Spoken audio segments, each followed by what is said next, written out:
distinguished guests, representatives of provincial governments, members of UN agencies and development partners, representatives of private sector, academia, civil society, ladies and gentlemen, Assalamu alaikum. It is indeed an honor and privilege for me to address this important forum, The Air We Breathe, organized under the Breathe Pakistan initiative by Dawn Media Group, in collaboration with Government of Punjab, the United Nations, and other valued partners. It is indeed a very timely initiative. This conference is not only about pollution. It is about leadership, partnership, and collaborations, and collective responsibility. Let us move beyond discussions and pledge that we will make change happen. Ladies and gentlemen, when we look out the window, the beautiful, bustling city of Lahore, we find suffocating. Its vibrant heart is struggling and its lungs are choked. The very air we breathe has become our enemy. It is not just an environmental issue. This is a battle for our survival, for our children's future. I stand here today not just as a minister, but as a son of this soil who feels the pain of this land with every breath we take. We must confront a brutal, inescapable truth. The air we breathe is making us sick, and it is holding our nation back. The data is screaming siren. This is not a distant threat. It is our present, painful reality. As of yesterday, our air was not just poor, it was toxic cocktail, a public health emergency. Lahore's AQI at 400 is a red alert for our nation. And if you happen to visit ITU, the other day I visited there, so they have a program in which they plot pollution, and they were able to demonstrate that these pollution levels, which become more visible during winters due to the smog phenomena, actually have a very steady line through summers also. We are inhaling the same polluted air that we see, and we get panic when there is smog. But let's be clear, this is not just Lahore's problem. Karachi, Faisalabad, Peshawar, almost all our urban engines are drowning in pollution. To put that in human terms, breathing this air is equivalent to smoking 2 packs of cigarettes a day. Our children, our elderly, our street vendors, our traffic wardens, they are the ones paying the price with their health and their lives. Hospitals see a surge in asthma cases, in respiratory illnesses, in premature births. This is a silent public health emergency. And the cost, the World Bank confirms, is more than 100,000 of our citizens are buried prematurely every year.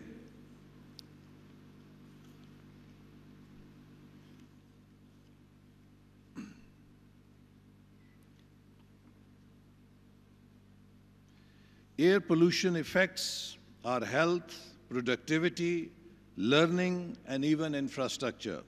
The cost of inaction is both economic and moral.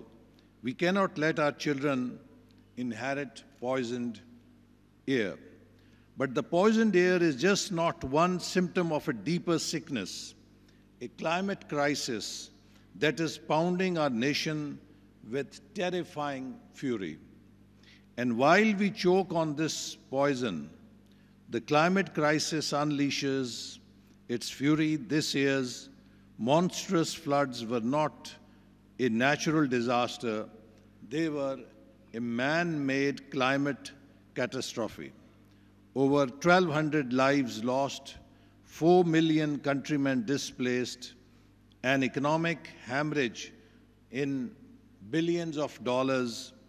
I have walked through those flood camps and I've seen, because my own district was one of the worst affected districts, the hollow eyes of fathers, heard the cries of women and children who lost everything in the floods. This is the human face of climate injustice. These are not just numbers, they are stories of lost homes, shattered dreams, and buried futures. We have faced scorching heat waves that melted asphalt and wildfires that scared that almost took our northern forests.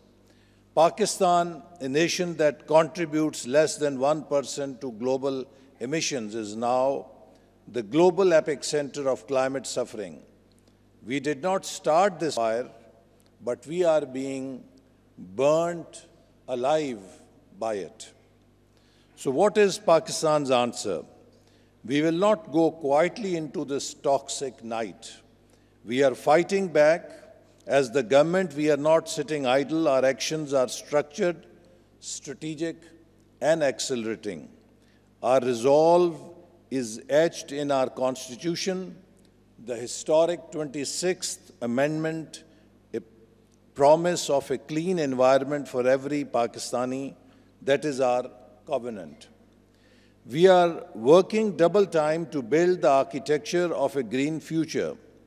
The National Clean Air Policy 2023 that was recently announced and passed provides a unified national framework for improving air quality and aims to reduce fine particulate matter levels by 40% by 2030. Aligned with Udaan Pakistan, the national framework of innovation, inclusion, and integrity, this policy integrates clean air, clean energy, and climate resilience into national planning. The electric vehicle revolution and nationwide network of air quality monitors are also important steps in this direction. This is not just or mere paperwork. This is a war plan for clean air. We are expanding Pakistan Environmental Protection Agency's air quality monitoring network to over 50 stations nationwide because you cannot manage what you cannot measure. Each province is also contributing to this national effort. Punjab's Smoke Control Strategy 24-26 and its new Environmental Protection Act are in force, and I'm sure this morning Senior Minister from Punjab must have shared with you in detail what they are doing. Sindh is conducting rigorous mobile air quality assessments. Khyber Pakhtunkhwa is implementing its climate change action plan, and the Green Balochistan initiative is planting the seeds of resilience in Balochistan. And it is all woven into the fabric of our national vision, Udaan Pakistan. Under the E for Environment and Climate Change, we are launching a green offensive. We will create a Green Pakistan Index, naming and shaming the polluters and celebrating the champions. We are mobilizing a Green Innovation Fund because Pakistan's ingenuity in our greatest renewable resource, because that is our biggest asset. We will enforce green building codes, building a new Pakistan from the ground up, brick by green brick. But let me say clearly, government cannot do this alone. Clean air is not a gift from the state. It is the right we must all fight for. This is a whole of nation mission. To our industry captains, the old smokestack model is a relic of the past. It's time to choose, be part of the pollution or part of the solution. Invest in clean tech, green your supply chains. Your corporate social responsibility must become your core survival responsibility. It is not just now a matter of corporate social responsibility, but also about the future of business, because if this compliance is not there, many deals will be lost, because in Europe particularly, there are very stringent regulations for compliance with green standards. To every citizen, this is your fight too. The short car trip for groceries, walk it. That water wasted hosing down a driveway, save it. The open burning of trash, stop it. And the sapling you plant, nurture it. Ladies and gentlemen, in 2025, Pakistan submitted its updated Nationally Determined Contribution NDC 3.0 to the UNFCCC, marking a leap forward by integrating air quality and climate co-benefits into national targets. Pakistan aims to cut greenhouse gas emissions by 60% by 2035, conditional on international support. It will achieve a 45% domestic reduction through cleaner energy, transport, and industry. The government plans to transition 40% of urban transport to electric or hybrid vehicles by 2035 and enforce sectoral emission standards for small and medium enterprises by 2027. These goals will require over $100 billion in financing. Pakistan continues to call for fair climate finance and technology transfer from developed countries to achieve these targets. Every action is a bullet in this fight for clean air. And I say to our international partners and the global community that Pakistan bears a burden it did not create. We are on the front lines of a war we did not start. We are doing our part with limited resources. We call for the urgent delivery and scaling up of climate finance. The promises made in Glasgow and Sharm el-Sheikh must become reality on ground in Pakistan. We need access to cutting-edge green technology on preferential terms to leapfrog the polluting stages of development. We demand that the major emitters of the world increase their ambition and accelerate their net zero timelines. Our survival should not be negotiable in their boardrooms. We have heard the grand announcement at COP after COP. We have seen the press releases and the photo ops. But where is the action? This inaction is fueling the storms that drown our children. Your emissions are the poison in our lungs. We grew up listening, do more, but now we ask the developed world to do more. We don't seek sympathy. We demand climate justice. It is time to move from pledges to projects, from announcements to action.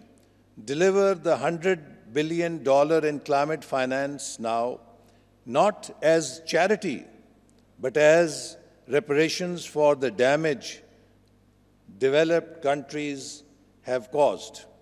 Transfer green technology without punitive patents. Allow us to leapfrog the pollution you caused. Stop the double standards. You cannot preach green transitions to developing countries while opening new coal mines and oil fields at home. As the UN Secretary General said, the fossil fuel era must end. Let's end the talk. Let's end the delays. The world needs a climate peace treaty, and we need it now. Renewable energy and green technologies offer not only an environmental imperative, but the greatest economic opportunity of our time. Pakistan intends to seize that opportunity. My friends, ladies and gentlemen, the choice before us is stark. Will we be the generation that watched our homeland suffocate and burn, or will we be the generation that rose up, that fought back, that brought life back into our nation's arteries and lungs? Let us be the architects of a new dawn. Let us build a Pakistan where our children can run freely under blue skies, a Pakistan that is not a victim of climate change, but a global leader in climate solution. The time for blame is over. The time for action is now. Let's roll up our sleeves. Let's clear the air and let's get to work. Pakistan, Paindabad. The time for action is now. Let's roll up our sleeves. Let's clear the air and let's get to work. Pakistan, Paindabad.